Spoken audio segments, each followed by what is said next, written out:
Padre, y del Espíritu Santo. Ahora somos sagrados de Jesús, nos ponemos sobre nuestra confianza, temiendo sobre nuestra fragilidad y esperando sobre nuestra bondad.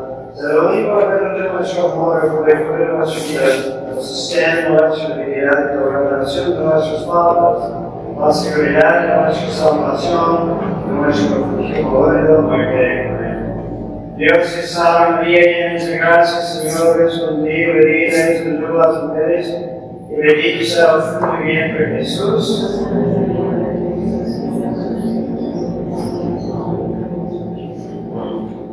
En el nombre del Padre, del Hijo y del Espíritu Santo. Amén.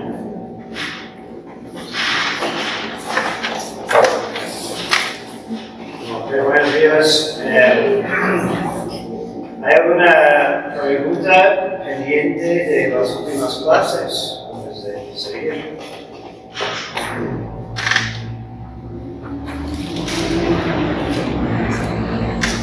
Ok, entonces, eso es un poco de paso, pero quiero volver a considerar primero la relación de la libertad de Cristo. Hemos hablado acerca de su voluntad, que hay dos voluntades en Cristo. ¿Qué significa eso? Las herejías que han surgido alrededor de eso. Luego hablamos de la voluntad, venimos de un tema que es difícil de entender. Si Cristo era libre, ¿en qué sentido podemos hablar de la libertad de Cristo? Y hay distinción de tipos de libertad. Porque por un lado, si alguien si no tiene libertad, no puede tener ni culpa ni mérito. ¿Sí? Porque hay mérito a través de nuestras decisiones, porque hay posibilidad de haber hecho otra cosa. ¿Sí?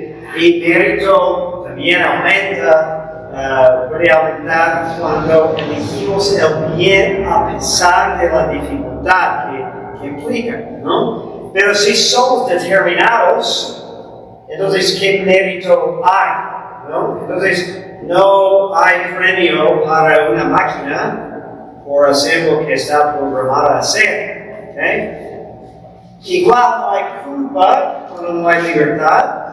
Porque tenemos, otra vez, si está determinado lo que hacemos, entonces no podemos ser culpables por ninguna cosa, no hay castigo que podemos recibir. Entonces Cristo es libre de toda compulsión, es decir, nadie le fuerza y es impedido de hacer cualquier acto sin fuerza externa.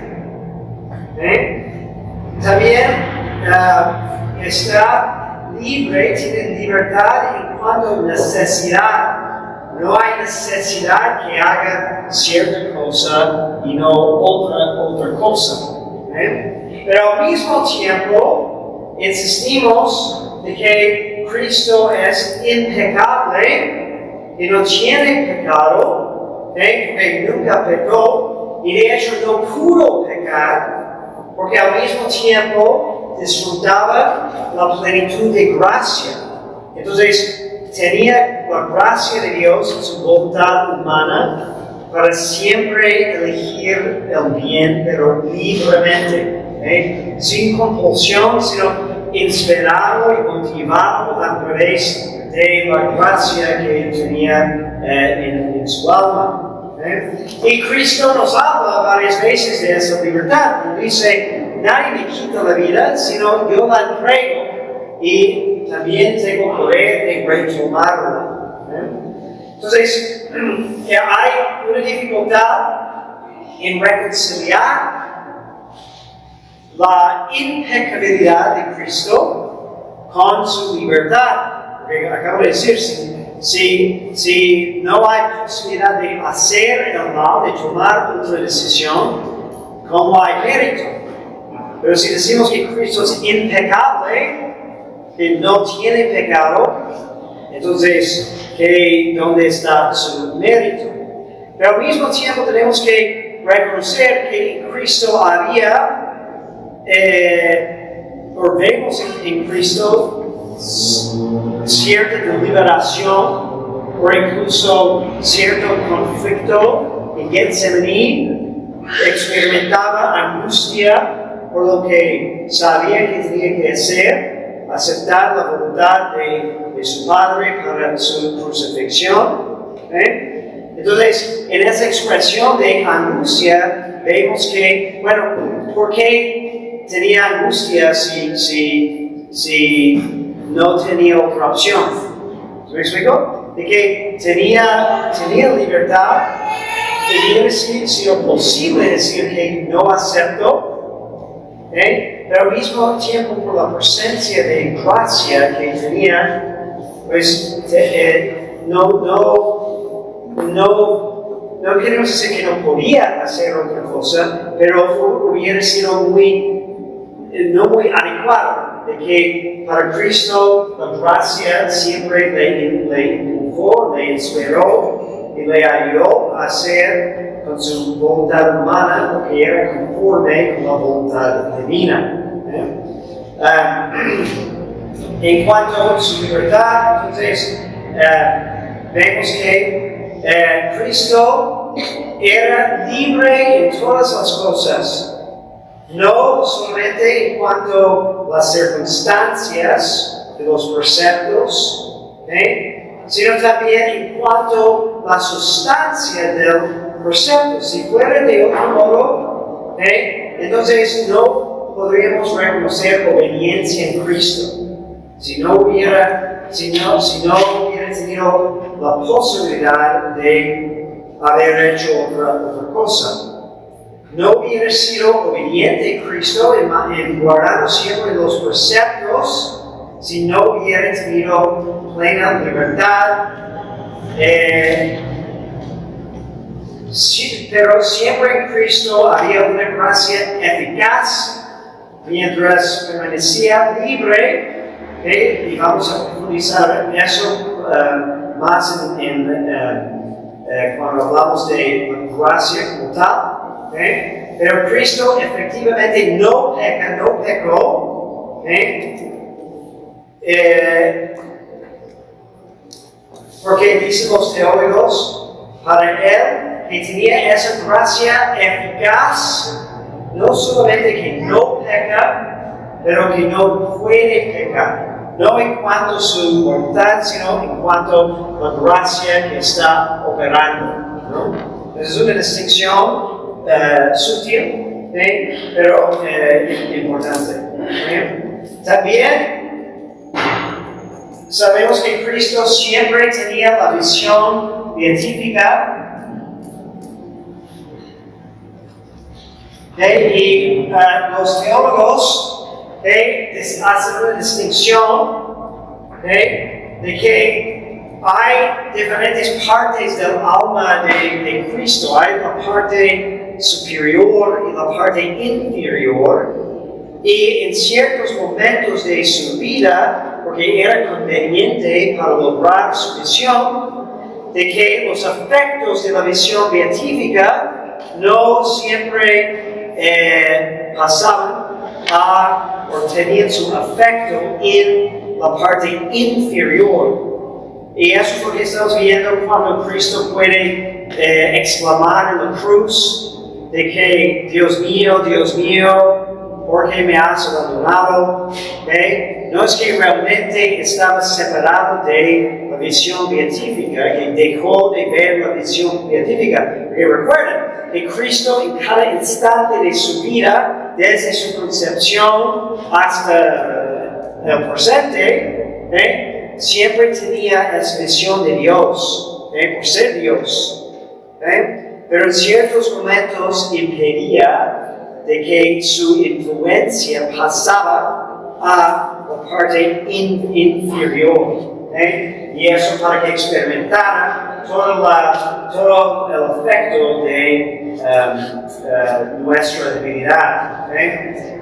Algunos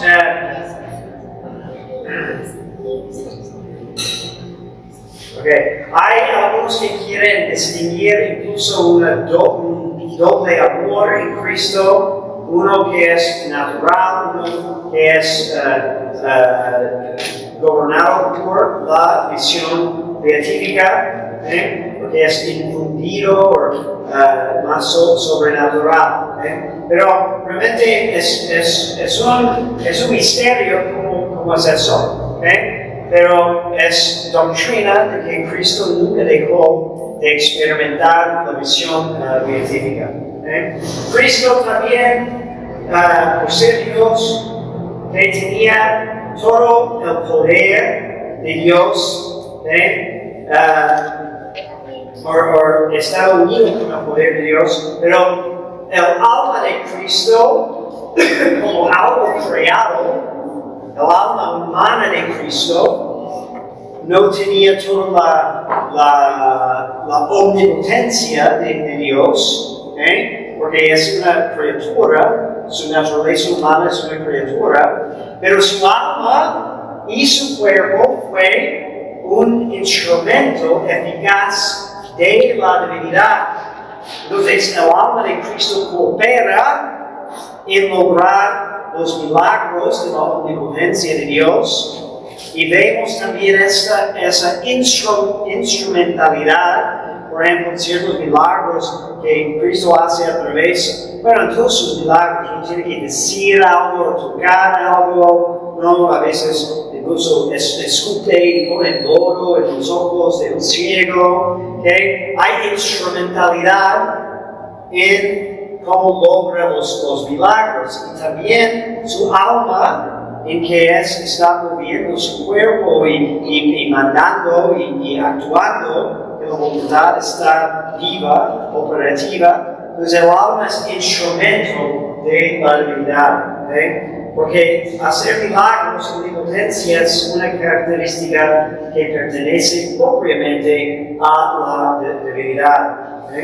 Pero por su propia excelencia, el alma de Cristo tenía poderes mucho mejores, mayores que nuestra alma, porque no tenía la mancha de pecado original, por ejemplo, podía perseguir con más profundidad.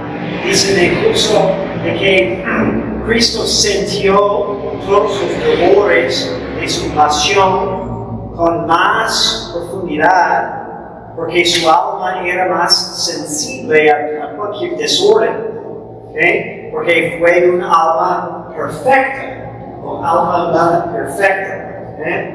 La excelencia de su alma sobresale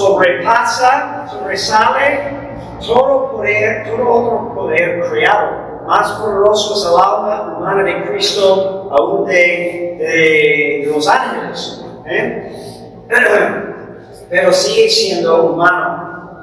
El alma de Cristo es instrumento del verbo divino. Y el alma de Cristo entonces era capaz de hacer cualquier cosa que quería, con una voluntad absoluta.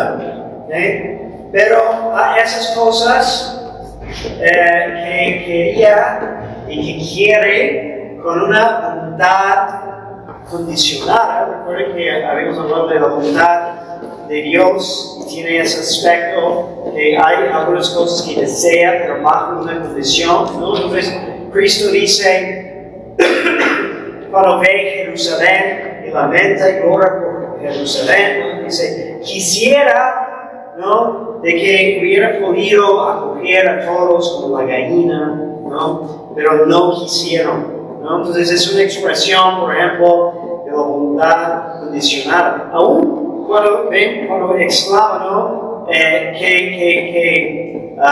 me pase este cáliz, pero no mi voluntad, sino la tuya, también es una expresión de una voluntad condicionada. Y Cristo lo dijo, que tenía poder de salvarse, ¿no? Dice, no es posible que llamo ahora a mi Padre y me manda 12 legiones de ángeles para sacarme de eso. Muchas cosas tenía poder de hacer, pero no se logró por una razón u otra, porque estaba bajo una condición. En el caso de Getsemaní, la condición era la voluntad de Dios antes de mi voluntad. Entonces, no ejecutó eso, ¿no? Porque cuando dice que quisiera acogernos a todos, la condición es si aceptamos, si queremos. ¿Okay? Pero que era absolutamente capaz.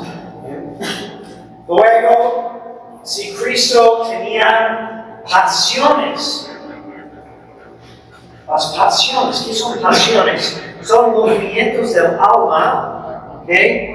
Que reaccionan a lo que percibimos en el exterior o en el interior como un bien o un mal. ¿Okay? Y la tendencia natural es querer poseer el bien, de ir hacia el bien y ir hacia afuera cuando percibimos un mal. ¿Okay? Y de ahí desprenden una multitud de pasiones que tienen un aspecto corporal. ¿Okay? Y eso, bueno, cuando percibimos una amenaza, ¿okay? Entonces el cuerpo reacciona. ¿Okay? El cambio del ritmo cardíaco, ¿no? Empezamos a sudar, etc. Muchas reacciones, ¿okay? Porque necesitamos escapar, necesitamos luchar. Esas son pasiones. Cuando también hay un elemento del alma, que reconoce el mal y empieza a pensar, bueno, necesito ir a obtener esa cosa. ¿Okay? Cristo tenía pasiones, claro, porque tenía una humanidad completa, íntegra. Y vemos en las Escrituras varios ejemplos de sus pasiones, pero sus pasiones siempre estaban bien, correctamente ordenadas. Y ahí está la gran diferencia. Nosotros tenemos pasiones que siempre están luchando contra desorden. ¿Okay? Las pasiones nuestras tienen esa debilidad por el pecado original. A veces percibimos algo como un bien que no nos conviene, o buscamos bienes con cierta desorden y no damos prioridad a lo que debemos. ¿Okay? Pero en Cristo sus pasiones siempre estaban bien ordenadas. Por ejemplo, tenía la pasión de amor. Cuando San Juan habla del discípulo que Jesús amaba, ¿no? Por cuando dicen, vienen para contarle sobre la muerte de Lázaro, le dicen, murió quien amaste. O cuando también cuando dice Jesús lloró, son expresiones de amor, de algo, una reacción en su apetito sensible. También Jesús tenía tristeza, cuando dijo, mi alma está triste hasta la muerte. Qué profundo, ¿no? Pensar que este ser que era Dios y hombre al mismo tiempo también podía experimentar tristeza. Y nos hace entender que tristeza no siempre es algo malo. Tenía miedo. Dice también que empezó a temer, tenía ira cuando expulsó los vendedores del templo. Tenía también otras pasiones. Sin embargo, no tenía todas las pasiones. Por ejemplo, desesperanza no era posible, porque desesperanza es cuando vemos que no podemos alcanzar un beneficio. ¿Sí? Pero Cristo supo que tenía la visión beatífica, entonces no podía desesperar como si se iba a perder, ¿no? Imposible. Eso aún, cuando decía eso de la cruz, ¿por qué me has desamparado? ¿No? pero sí fue una pesadumbre de espíritu que experimentó, expresó con esas palabras del Salmo. Las pasiones bien ordenadas de Cristo, entonces, siempre tenían el correcto objeto, es decir, siempre tendían hacia el bien y el bien verdadero, siempre estaban bien ordenadas en cuanto al principio, estaban bajo el dominio de la razón siempre. Nosotros tenemos pasión desordenada. Quien no ha experimentado un bote de ira está como fuera de sí, ¿verdad? ¿Sí? Pero en Cristo, cuando se enojó, todavía mandaba su razón. En cuanto al afecto de sus pasiones, nuestras pasiones nos causan muchas veces molestia o dificultad para tomar una buena decisión. Pero Santo Tomás dice que la meta de la santidad incluye que las pasiones lleguen a secundar todo lo que manda la razón informada por fe. Es decir, en vez de nuestras pasiones dificultando nuestras buenas acciones, nos ayuden. Fíjense qué increíble sería eso. Solo sentir tristeza de tal manera que nos ayude a ser más santos. Solo sentir ira de tal manera que nos está ayudando a ser más santos. Eso fue el caso en Cristo. Cristo, si tenía el sentimiento de curiosidad o asombro como pasión intelectual, es cuando vemos algo que no entendemos y queremos entender, ¿no? Nos invita a querer conocer, ¿verdad? Entonces, es una pregunta interesante si era posible para Cristo, porque eso es normalmente algo muy bonito en nuestra experiencia, el asombro frente a algo maravilloso, ¿no? Dice que Cristo podía tener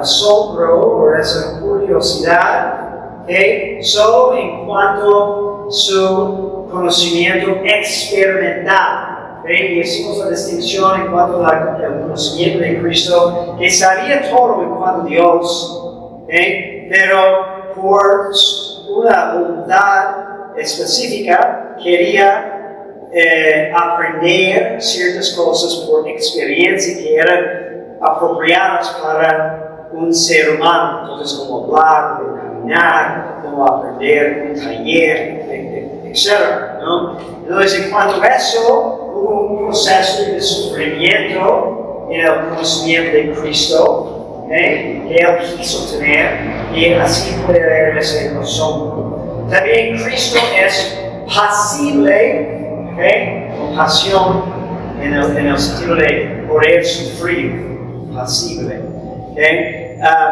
como condición de un ser humano. Nuestros cuerpos pueden sufrir y pueden morir, y obviamente tenía que ser una característica del cuerpo de Cristo que asumió, pues, para ofrecerlo en sacrificio. Nuestro cuerpo fue pasible y mortal, por eso podemos decir que sufrió bajo Poncio Pilato. Vemos en las Escrituras que experimentó hambre, sed,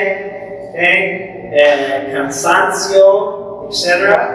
Que fue crucificado y murió. Hay algunas sectas, algunos herejes que dicen que no podemos aceptar que realmente Cristo murió en la cruz, sino fue una apariencia o alguien fue sustituido por él. Pero nosotros insistimos que sí fue Cristo mismo en su cuerpo mortal que sufrió.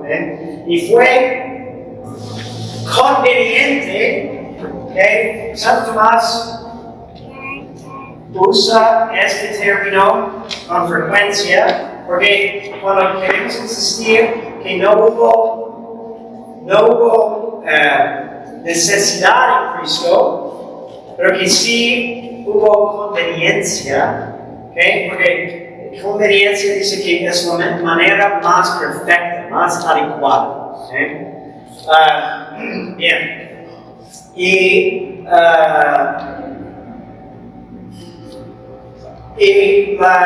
en cuanto a la conveniencia, hay tres motivos por qué sufrió Cristo. Primero, que para satisfacer los pecados. Segundo, para comprobar que realmente había tomado una naturaleza completamente humana, que realmente compartió nuestra naturaleza, que es evidente a través de sus sufrimientos, y para darnos un ejemplo perfecto de paciencia. Pero hay otras cosas. Hay una pregunta de Santo Tomás y dice que si Cristo tomó todos nuestros sufrimientos, o sufrió todo que se puede sufrir. Obviamente no. Cristo murió por crucifixión, no fue ahogado en el mar. ¿no? Hay otras maneras que pudiera haber muerto, pero eligió uno que excluye otros. Tampoco murió de cáncer, tampoco.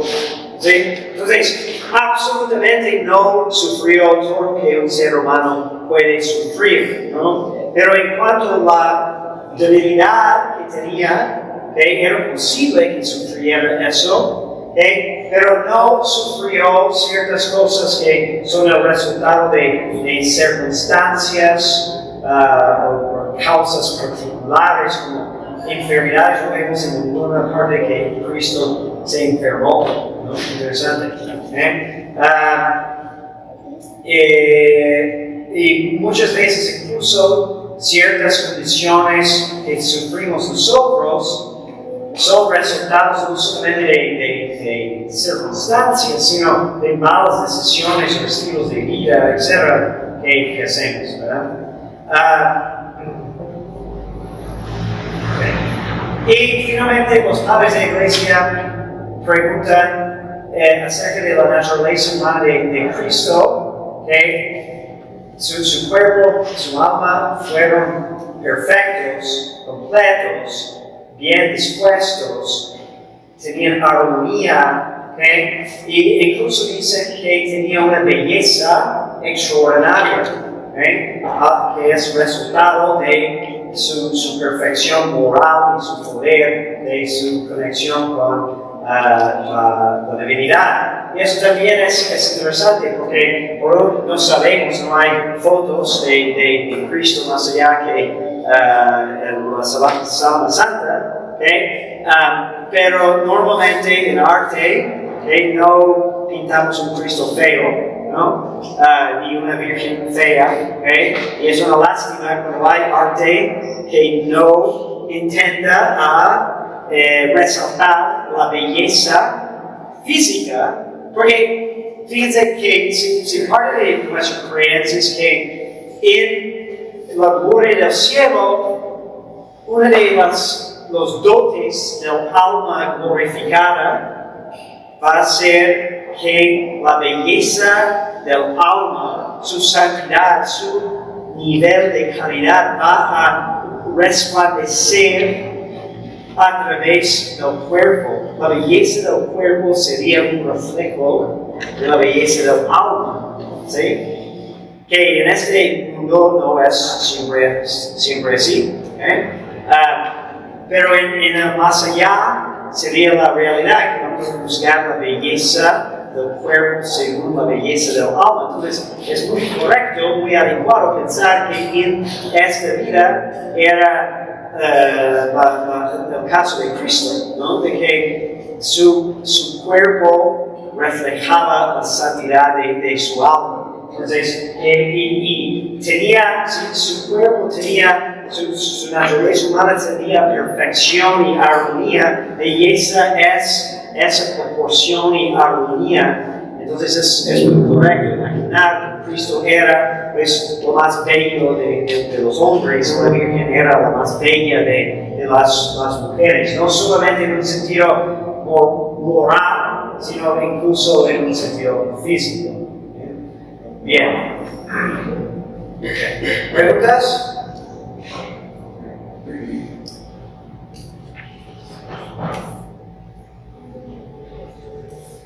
Ok, entonces ahora queremos pasar a considerar lo que es el estudio de la redención, ¿okay? Que es otra parte de Cristología, soterología, ¿okay? Que tiene que ver con la redención, cómo es que Cristo nos ha redimido. ¿Okay? El fin de la encarnación, el verbo de Dios tomando naturaleza humana, el fin principal de la encarnación es la gloria de Dios. Es el fin principal de todo, la gloria de Dios. Pero el fin secundario, o su fin próximo, es la redención por nosotros y por nuestra salvación bajo de los cielos, decimos. Entonces, Cristo es mediador. Mediador significa que está en medio, ¿sí? Y eso obviamente por razón de la unión hipostática. Y queremos decir, ¿dónde vemos unión entre Dios y hombre? Pues no hay unión más íntima que entre el verbo y el alma humana de Cristo, la naturaleza humana de Cristo. La unión más íntima que hay, entonces es correcto decir que Cristo es nuestro mediador. De hecho, es el único principal y perfecto mediador entre Dios y los hombres, como dice San Tomás en la Suma Teológica, y también San Pedro en sus cartas. También fue definido de fide por el Concilio de Trento, que fuimos redimidos a través de los méritos de un mediador, nuestro Señor Jesucristo. Es el principal mediador, como dice San Pablo, porque hay un Dios y un mediador entre Dios y los hombres, que es el hombre Jesucristo. Como dice San Pedro, tampoco hay salvación en ningún otro que Cristo. La tradición nos afirma lo mismo. San Agustín dice que Cristo es el mediador entre Dios y los hombres. Porque es a través de su propio poder y su poder solo que une el hombre y Dios. Pero por supuesto puede haber mediadores secundarios. Aquí es un punto apologético, porque los protestantes van a tomar esas frases y decir, es que no necesitamos sacerdotes, no necesitamos pedir a través de los santos, etc. No necesitamos la Santísima Virgen, porque hay un solo mediador. Bueno, pero seamos sensatos, y pensamos en cómo usamos el lenguaje comúnmente, ¿sí? Porque de decir que hay uno solo no significa que no emplea, no tiene ayudantes en su servicio. Podemos decir, hay un solo rey, pero el rey gobierna con ayuda de otros, y eso no significa que hay más de un solo rey, ¿no? Y podemos dar muchos otros ejemplos. Entonces, y tan solo para contestar los protestantes, solamente necesitamos mostrar de que todo el Antiguo Testamento está lleno de muchos niveles de mediadores. Israel es un mediador entre Dios y los demás hombres. Y así lo dice, que debe de ser una señal para las gentes. Dios manda profetas que hablan en su nombre. A veces Dios habla más directamente, a veces es a través de profetas, a veces es a través de acciones que hacen los profetas. Entonces, hay múltiples niveles de mediación. Entonces eso no tiene por qué no existir también en la nueva alianza. Entonces reconocemos mediadores secundarios, siempre secundarios, no tienen poder por su cuenta, sino es una ayuda, o es una participación, una instrumentalidad más bien. Pero la Santísima Virgen, los santos, los ministerios de la Iglesia, todos trabajan para ayudar, ¿no? Y los mismos protestantes lo saben muy bien, porque cuando ellos van y quieren predicar la única mediación de Jesucristo, están actuando como mediadores secundarios. Es decir, a través de mi palabra, que es una mediación, quiero llevarte a Cristo, el único mediador. Entonces, realmente es imposible concebir un arreglo diferente que no hubiera mediadores secundarios. Bien. Y luego, entonces, Cristo es mediador en diferentes maneras. Vamos a mencionar que es profeta o maestro, que es rey, que es sacerdote. De hecho, vamos a ver que estos tres oficios, profeta, rey, sacerdote, son conocidos como el triple unidad. Cristo es ungido, profeta, rey y sacerdote. También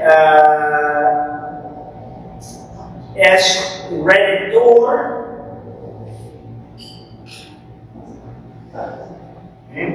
Es redentor y es cabeza de la humanidad. Son aspectos bajo los cuales podemos ver su mediación. Realmente un sacerdote está ejerciendo el acto de redención de una manera particular. Pero vemos que es profeta y maestro, y eso es reconocido en muchas maneras. De hecho, en cada acto de Cristo, podemos ver este triple unidad en su vida, en la tierra, su ministerio público, pero continuando en su iglesia, la celebración de los sacramentos, ¿no? Por ejemplo, en el magisterio de la iglesia, hay un ejercicio siempre de esta triple unidad. De que fue una profeta, por ejemplo, una de las profecías más importantes de Moisés, cuando dice que el Señor, su Dios, va a levantar a ustedes un profeta de las naciones, según que es semejante a mí. Y esa profecía, un nuevo Moisés, un nuevo profeta importantísimo, Cristo cumple con esa profecía.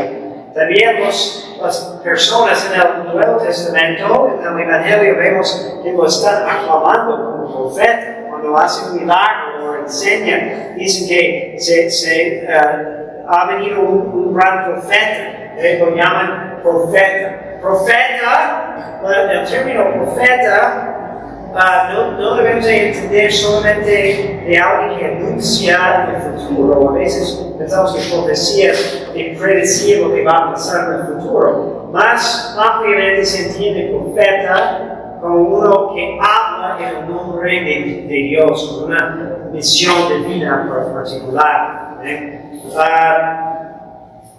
Bueno, y es profeta y maestro porque, pues, teniendo toda la ciencia divina, es lo más apto para enseñarnos. Dio interpretaciones autoritativas de la ley, cumplió la ley, que confirmó también con sus ejemplos y sus milagros. Cuando bajó el Espíritu Santo en su bautismo, la voz del cielo nos dijo, proclamó: "Este es mi hijo muy amado, escúchalo". Y es rey, también por fuerza de la unión hipostática, porque Dios tiene dominio sobre todo, y como esa humanidad está unida perfectamente con la majestad divina, entonces tiene derecho de reinar sobre toda la creación y en particular sobre toda la humanidad. Su poder real es temporal y espiritual, y es un error de limitar el dominio de Cristo solo a cuestiones espirituales, ¿no? Eso escuchamos con frecuencia, es decir, que no está bien que crees eso en tu vida espiritual privada, pero no tiene que ver nada con la vida pública, con la política, todo eso, ¿no? Cristo tiene derecho de mandar aún en el ámbito social y político, porque es rey de todo, de lo temporal y de lo espiritual. Aunque también dice de que su reino más propiamente concebido por la perfección de su reino no es de este mundo. Eso dice Pilato, ¿no? Mi reino no es de este mundo. Aunque tiene poder, decide no siempre usarlo en lo temporal, porque la perfección de su reino está más allá.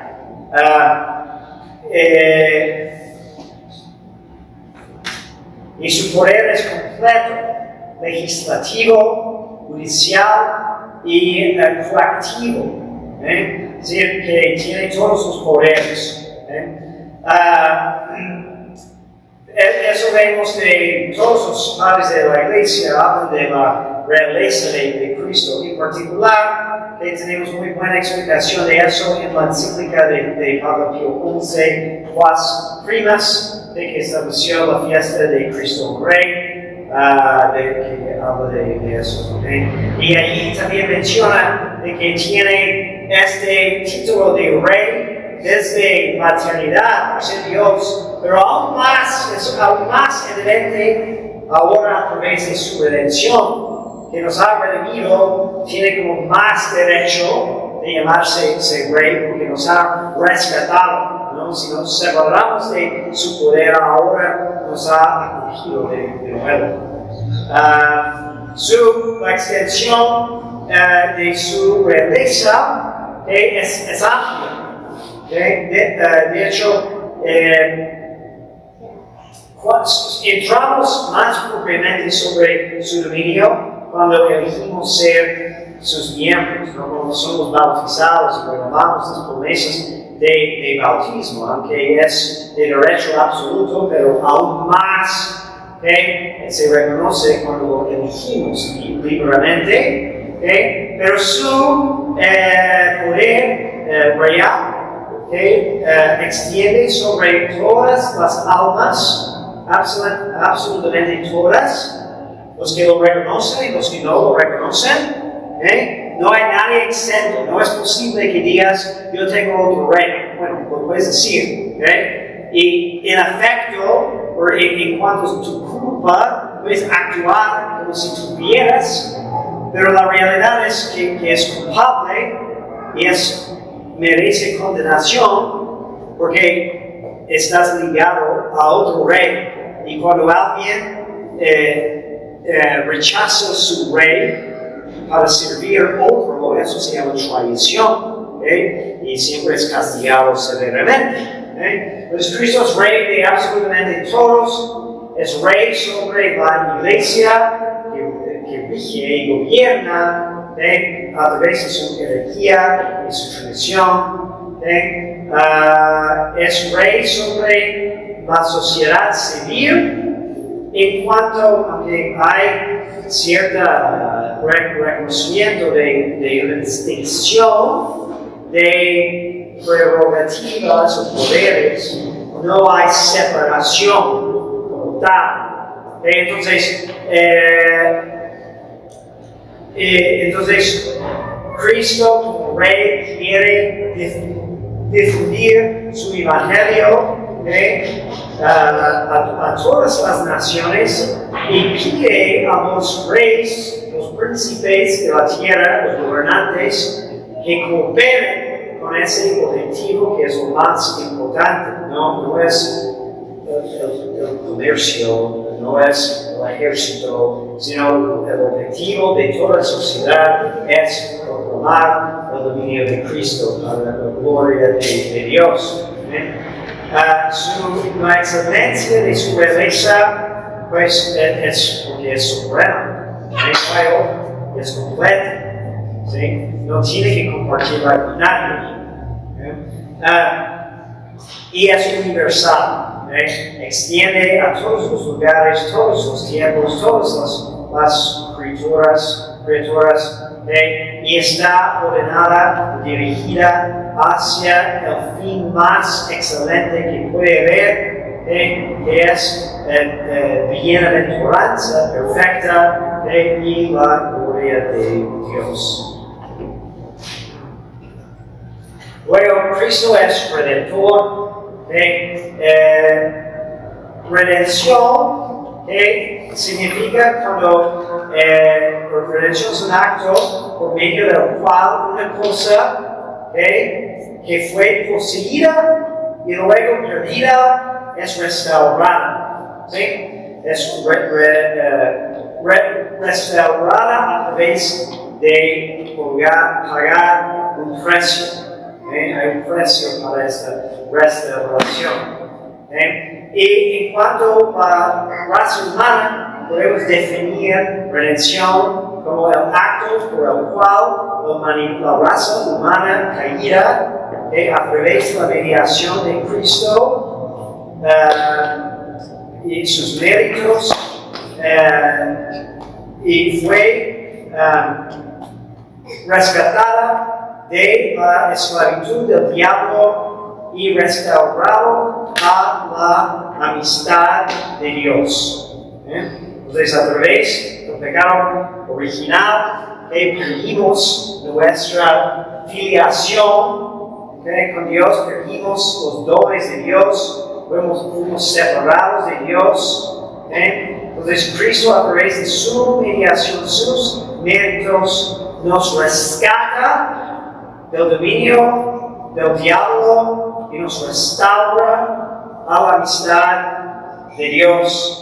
Es importante no olvidar de ambas partes de eso, porque a veces enfocamos tanto en el hecho de que nos rescató del diablo y del pecado, y olvidamos que eso fue para devolvernos a la amistad con Dios, ¿no?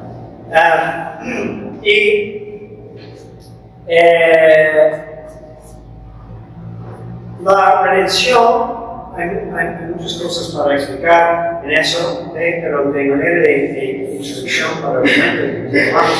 Bueno,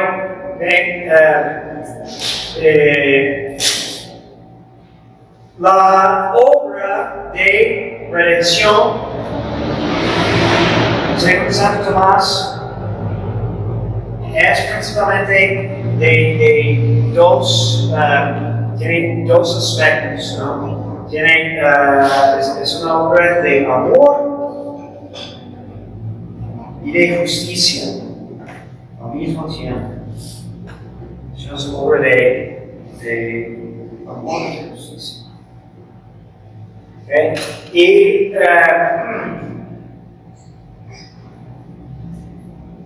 Y fue logrado, según Santo Tomás, a través de mérito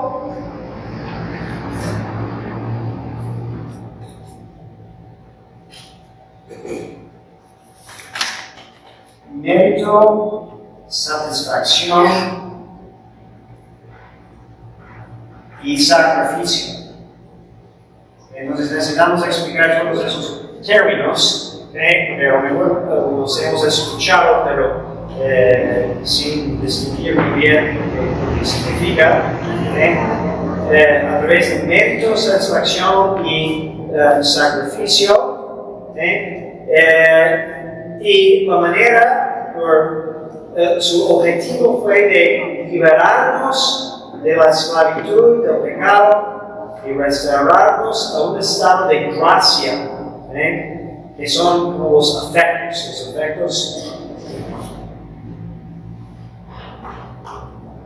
A través de eso, para liberación del pecado y demonio, y restauración a gracia, es amistad con Dios, que tiene su culmen en la vida de la bienaventuranza en el cielo. Entonces, podemos decir los motivos, las maneras y los fines de la redención. ¿Preguntas? Este tema anterior, yo estaba haciendo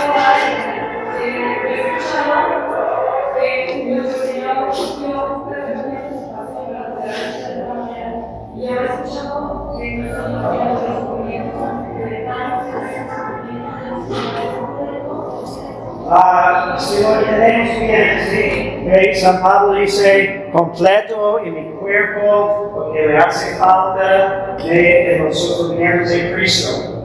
Y eso sí es una frase confusa, porque luego pensamos, ¿qué le hace falta a la pasión de Cristo? Más bien no se complete, porque ya está cumplida la razón, participando de ella. Es una manera de entenderlo, pero hay que hacer una distinción, porque Cristo en cuanto a redención ya completó todo. Entonces no es como completamos en cuanto hay una necesidad de hacer más que Él lo hizo. Pero a lo que refiere San Pablo es que ahora es la difusión de los frutos hay dos aspectos de ello. Es la difusión de los frutos de la pasión de Cristo, y tenemos un papel para jugar en eso, de ayudarle a difundir, y eso es también a través de nuestros sufrimientos. Pero lo que Cristo sufrió en la cruz, sufrió de cabeza, como cabeza de un ser concreto, Jesucristo, Dios y hombre, pero también como cabeza de un ser místico, el cuerpo místico de Cristo. Y nosotros somos miembros, entonces ahora como miembros necesitamos nosotros completar lo que a nosotros nos toca para conformarnos perfectamente a Cristo cabeza. Entonces como iglesia, como miembros de Cristo, tenemos que perfeccionar esa conformidad con Cristo crucificado. Es una distinción importante. No estamos diciendo que la redención como acto de Cristo es imperfecto, pero su extensión sí es imperfecta, porque no está completa hasta que el número de los elegidos está completado, y solo Dios sabe cuándo se va a realizar. Nosotros necesitamos ayudar a través de nuestros sufrimientos para que entren todos los que Dios quiere que entren. ¿Las preguntas? Ok.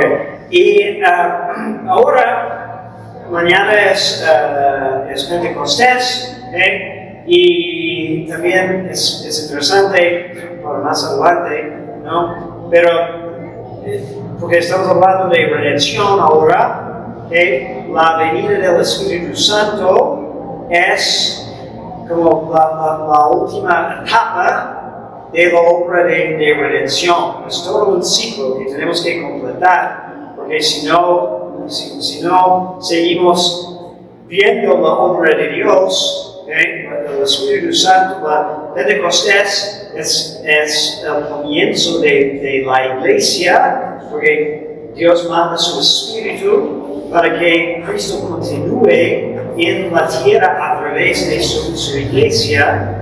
Entonces eso es parte del ciclo de la redención. Es muy bonito ver cómo todo cierra, todo es completado. También podemos pensar en Pentecostés que un cumplimiento profético, que la palabra Pentecostés significa 50 días, después de qué? 50 días después de la resurrección, 40 días hasta la ascensión, 10 más para que venga el Espíritu Santo. Pero los judíos tenían un Pentecostés y coincide, de hecho, con el primer Pentecostés en la iglesia. ¿Y qué celebraba el Pentecostés de los judíos? Pues tenía algunas cosas. Primero fue un festival que conmemoraba la dedicación del templo. ¿Sí? Y los judíos antes de esa fiesta estaban viviendo en tiendas para recordar de que su exilio y cómo Dios los mantenía con el maná. Y durante ese exilio también Moisés subió a la montaña y mandó su ley. Ahora con este verdadero Pentecostés recordamos también nosotros nuestro exilio en este mundo, y cuando viene el Espíritu Santo, entonces es para consagrar el verdadero templo de Dios, que es su iglesia, que nos trae su ley. Su ley no escrita sobre tablas de piedra, sino escrita en el corazón del hombre a través de compartir su espíritu. Entonces, muy bonito esa relación. Bendición de omnipotentes, Padre, Hijo y Espíritu Santo, y llena de su alianza.